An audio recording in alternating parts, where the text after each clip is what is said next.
এসএসসিতে A+ পেলেই জীবন কি সফল? এইচএসসিতে A+ পেলেই জীবন কি সফল? একটা ভার্সিটিতে চান্স পেলেই জীবন কি সফল? ভালো একটা চাকরি পেলেই জীবন কি সফল? একটা সুন্দরী বউ পেলেই জীবন কি সফল? বরং জান্নাতে চান্স পেলেই জীবন সফল, এটাই সফলতা। যারা এসএসসি ফেল করেছ তাদেরকে অভিনন্দন। আগামী ৩ মাসের মধ্যে একটা পাসপোর্ট বানিয়ে বিদেশ চলে যাও, কারণ যারা জিপিএ 5 পেয়েছে তাদের গ্র্যাজুয়েশন করতে আরও ৭ বছর লাগবে। আর ৭ বছর সমান ৪ মাস।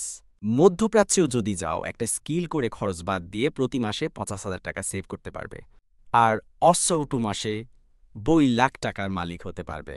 আর তোমার যে বন্ধু A+ পেয়েছে, সে ২০৩২ সালে একটি পাবলিক বিশ্ববিদ্যালয় থেকে গ্র্যাজুয়েশন শেষ করে শূন্য পকেটে এদিক ওদিক ঘুরবে একটা চাকরির জন্য। আর তুমি ততদিনে প্রতিষ্ঠিত হয়ে সুন্দরী মেয়েকে বিয়ে করবে। আর এলাকায় একটা কারখানা দিয়ে তোমার A+ পাওয়া বন্ধুকে ম্যানেজার পদে চাকরি দেবে। এবার সিদ্ধান্ত তোমার।